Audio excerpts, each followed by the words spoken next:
नमस्कार, मैं डॉक्टर अजय चतुर्वेदी।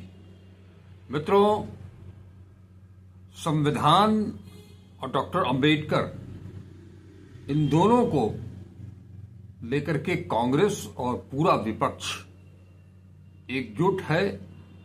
आज से नहीं, भाजपा और आरएसएस के खिलाफ इन दोनों मसलों पर कांग्रेस, सोशलिस्ट पार्टी, पुरानी सोशलिस्ट पार्टी की बात कर रहा हूं मैं, आज की समाजवादी पार्टी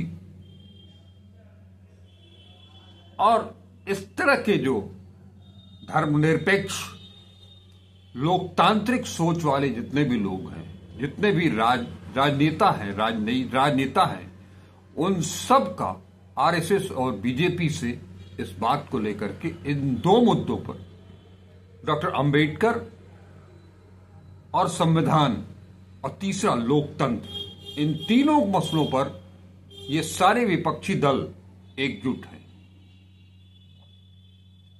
और अपने अपने तरीके से ये सारे लोग पिछले सप्ताह कहिए, जो केंद्रीय गृह मंत्री अमित शाह ने संसद के भीतर जो लंबा चौड़ा भाषण दिया और उसकी शुरुआत जिस अंदाज में, जिस टोन में उन्होंने की, उसे लेकर के पूरा विपक्ष विरोध में है, उनसे इस्तीफे की मांग कर रहा है, माफी मांगने की मांग कर रहा है। और कांग्रेस ने इस मसले पर एक बड़े कार्यक्रम की घोषणा कर दी है, जो कि मैंने आपको बताया भी था एक दिन पहले कि किस तरह से वो 22 और 23 तारीख को उनके जो सीडब्ल्यूसी के नेता हैं या फिर जो सांसद हैं या बड़े जो दिग्गज कांग्रेसी हैं, वो जगह जगह 150 शहरों में जाकर के वो प्रेस कॉन्फ्रेंस करेंगे। 24 तारीख को अंबेडकर सम्मान यात्रा निकाली जाएगी पूरे देश भर में और इस यात्रा के माध्यम से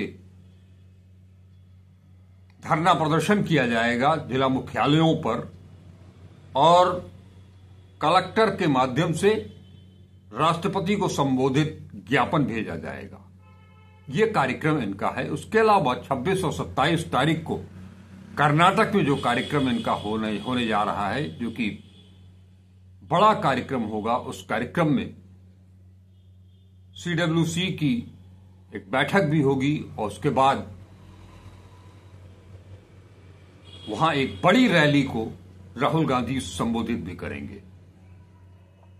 राहुल गांधी ही नहीं, मल्लिकार्जुन खड़गे हों और कांग्रेस के जो भी बड़े बड़े नेता हैं, वो सभी लोग उसको संबोधित करेंगे। यानी कि अंबेडकर का मसला, अंबेडकर के अपमान का मसला, ये कांग्रेस कभी छोड़ने वाली नहीं है।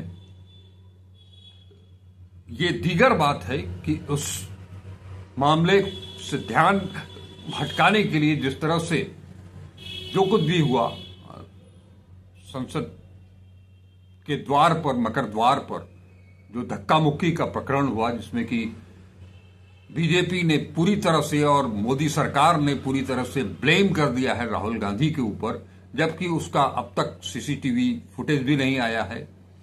अब बताया जा रहा है कि दिल्ली पुलिस ने सीसीटीवी फुटेज के लिए लोकसभा के स्पीकर ओम बिरला से मांग की है कि उनका सीसीटीवी फुटेज दिलाया जाए।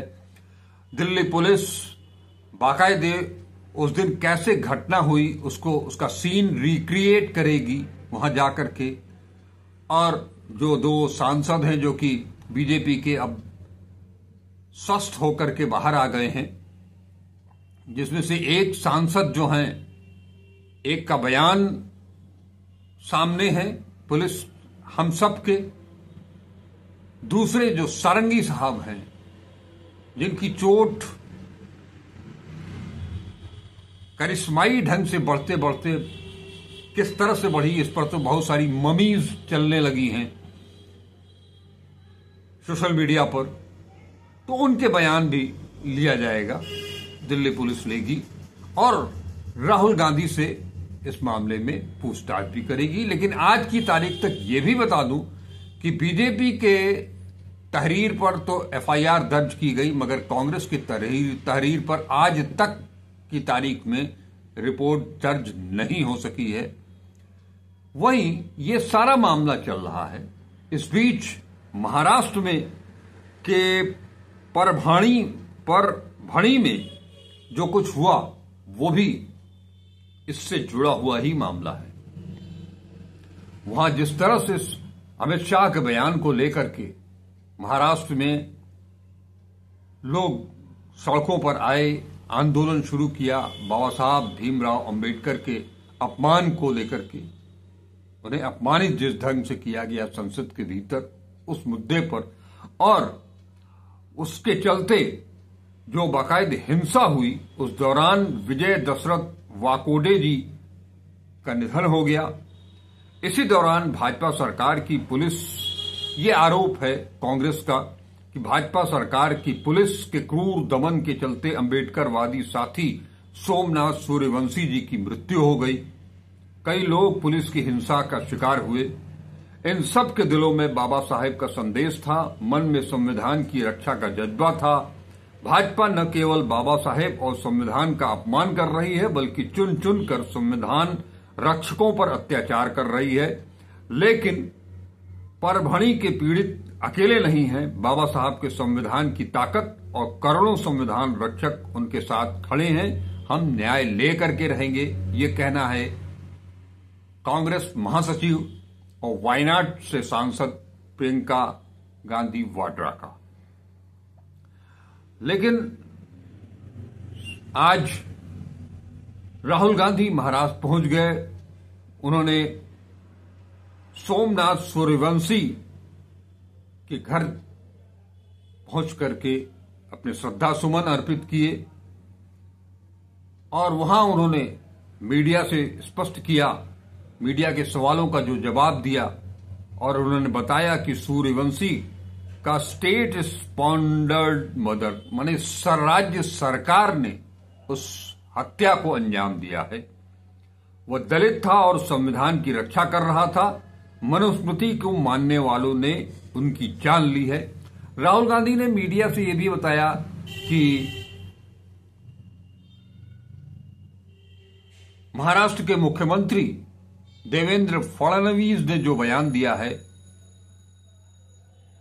असल में मीडिया ने उनसे पूछा था कि ये इसके लिए जिम्मेदार कौन है, इस मौत के लिए जिम्मेदार कौन है, तो उन्होंने कहा कि विचारधारा जिम्मेदार है इसके लिए, आरएसएस की विचारधारा, बीजेपी की विचारधारा इसके लिए जिम्मेदार है।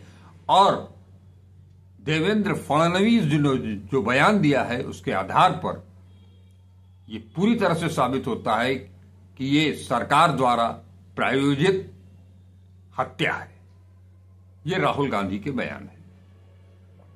ये मामला इतनी जल्दी ठहरता हुआ लग नहीं रहा है और ठहरना भी नहीं चाहिए। संविधान का मामला है,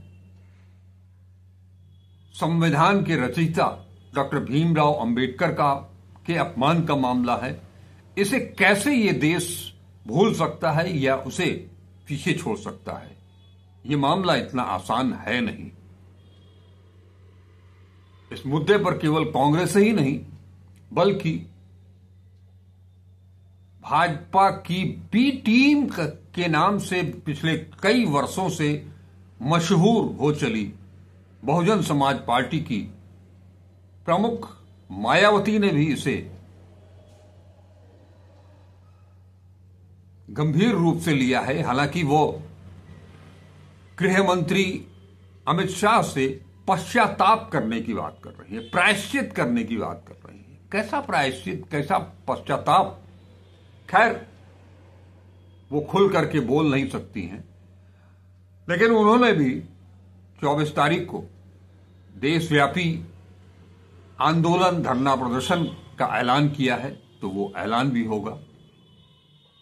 लेकिन ये जो अभी कानून, संविधान का मसला बहुत दिनों से चल रहा है, चलता चला आ रहा है, संविधान पर चर्चा हो रही थी, उसी दौरान अमित शाह का ये बयान आया है और विपक्ष जहां एकजुट होकर के बार बार ये कह रहा है कि नरेंद्र मोदी सरकार, जो कि बैसाखियों पर चलने वाली सरकार, क्योंकि अब की बार इसी संविधान, इसी डॉक्टर भीमराव अंबेडकर, पंडित नेहरू, सरदार पटेल, महात्मा गांधी, इन्हीं सब के विचारों, संविधानों और संविधान के मुद्दे को लेकर के जाति जनगणना लोकसभा चुनाव में विपक्ष ने भारतीय जनता पार्टी को बहुमत तक पहुंचने नहीं दिया, 240 पर रोक दिया।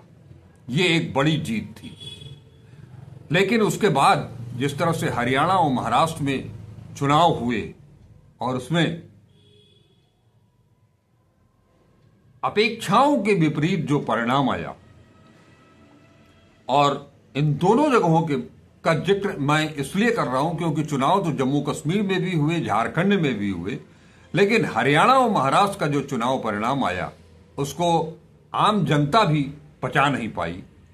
महाराष्ट्र के एक गांव में तो बाकायदे चुनाव परिणाम आने के बाद बैलेट पेपर से ये जानने की कोशिश कर रहे थे लोग कि क्या ये जो परिणाम आया है वो एकदम सही है, लेकिन ऐसा होने नहीं दिया गया। वहां पर कर्फ्यू लगा दिया गया। इसमें बहुत सारे सवाल कांग्रेस ने चुनाव आयोग से किए थे, बहुत सारी रिकॉर्डिंग्स की चर्चा हुई थी, बहुत कई मसलों को लेकर के चुनाव आयोग से सवाल किए गए थे। अगर वो जो सवाल किए गए थे उन सवाल का सही सही जवाब चुनाव आयोग दे पाता तो चुनाव आयोग और केंद्र सरकार बुरी तरह से घिर सकती थी।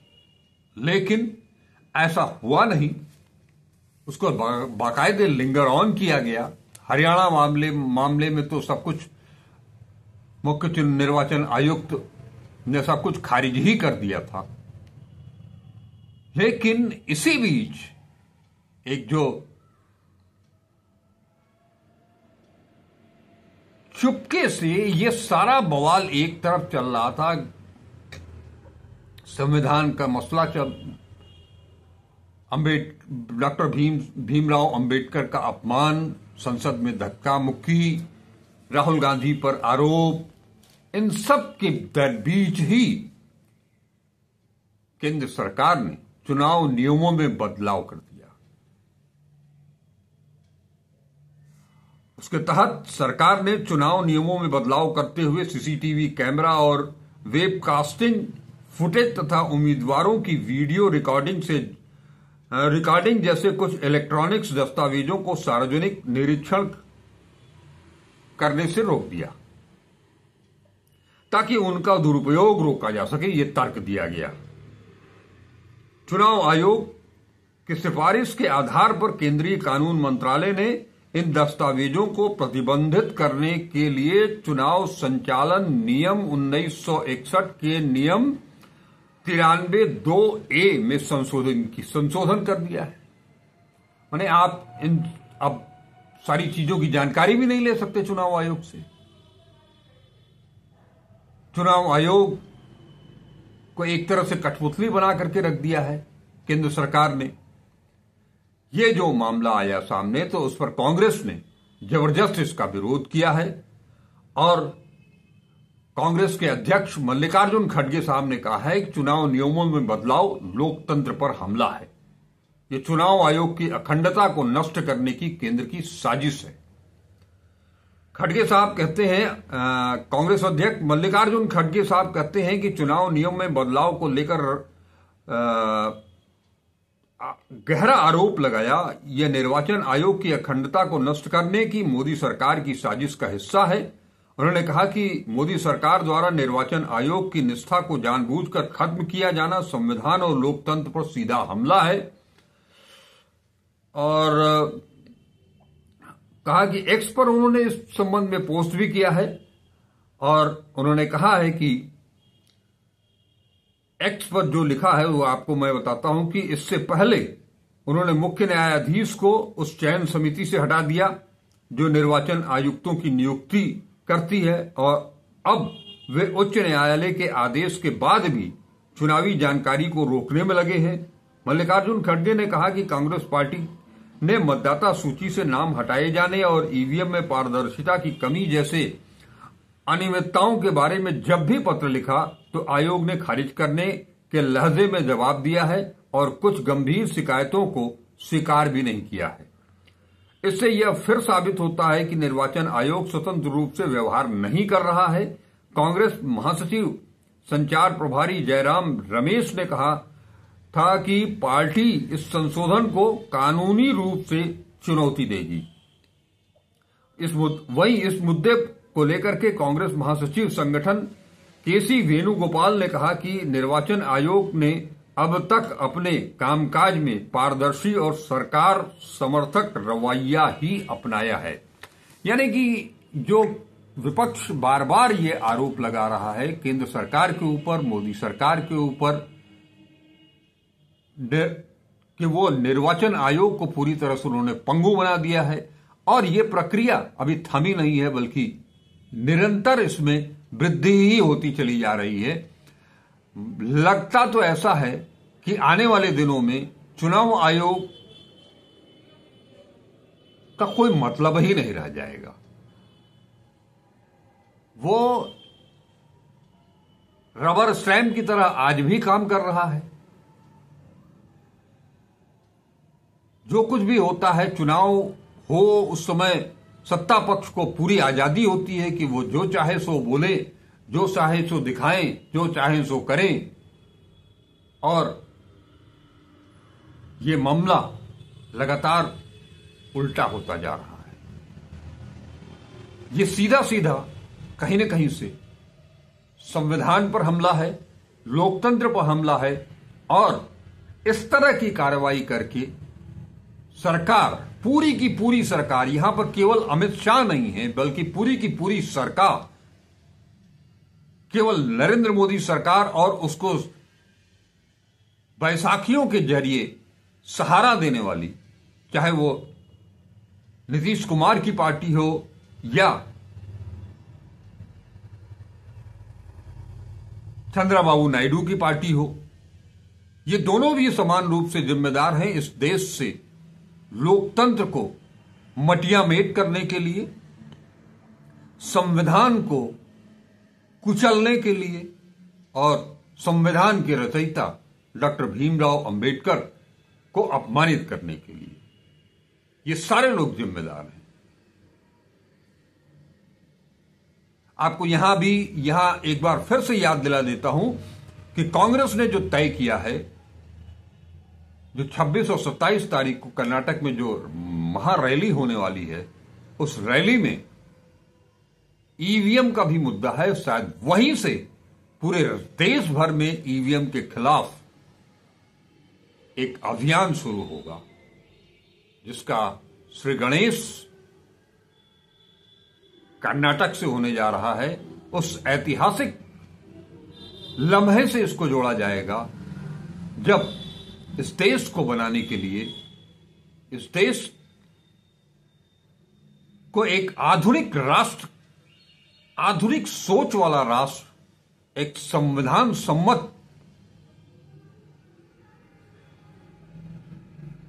राष्ट्र, उस दिशा में जो महात्मा गांधी ने अपनी अध्यक्षता में कांग्रेस जनों को जो गुर दिए थे, जो पाठ पढ़ाया था, वो दिन और उसी रास्ते पर, क्योंकि पहली बार बापू ने सत्याग्रह वहीं से शुरू किया था, नॉन कार्ब सत्याग्रह वहीं से शुरू किया गया था और विदेशी हुकूमत को, विदेशी सामानों को के साथ हम कुछ भी विदेशी हुकूमत के से सहयोग नहीं करेंगे। असहयोग आंदोलन जो शुरू हुआ था सत्याग्रह के साथ साथ, वो उसका भी श्री गणेश 26 दिसंबर 1924 में ही हुआ था। उसके 100 साल पूरे हो गए और अब वहीं से संविधान को बचाने के लिए, बाबा साहब भीमराव अंबेडकर के सम्मान के लिए और चुनाव प्रणाली को दुरुस्त करने के लिए कांग्रेस एक नया अभियान शुरू करने जा रही है। हम सब इसके लिए तैयार रहेंगे, क्योंकि ये जो सप्ताह है, इस सप्ताह में बहुत कुछ बड़ा होने वाला है। और जो कुछ भी होगा वो आपके सामने होगा। उसकी रिपोर्ट लेकर के मैं आपके पास उपस्थित होऊंगा। तब तक के लिए मुझे आज्ञा दें। नमस्कार, डॉक्टर अजय चतुर्वेदी। इस उम्मीद के साथ कि आप वीडियो को पूरा देखेंगे, लाइक करेंगे, शेयर करेंगे और अब तक अगर अजय चतुर्वेदी यूट्यूब चैनल को सब्सक्राइब नहीं किया है तो उसे सब्सक्राइब भी करेंगे। नमस्कार।